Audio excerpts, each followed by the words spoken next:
Abiso po sa mga kapuso po nating motorista. Sa mga oras po na ito, nandito po tayo sa intersection po, dito po sa May Legarda po sa Maynila pa rin. Sarado na po ito pong kalsada na papunta po ng Menjola. May mga nagtatraffic po at inaabisuhan po natin yung mga motorista po na dumaan po sa mga alternative na ruta. Ongoing po ngayon yung preparations. Makikita po ninyo, meron pong dinadagdag na mga concrete barrier dito po sa harang yan. Sa kalsada po na ito, papunta nga po ng Menjola. Ito po kasi, nakahilera na po dito yung mga steel barriers.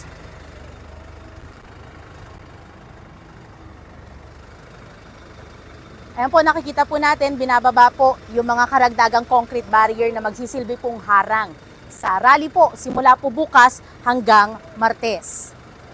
At kung lalakarin po ito, kung makikita po natin, ayan po.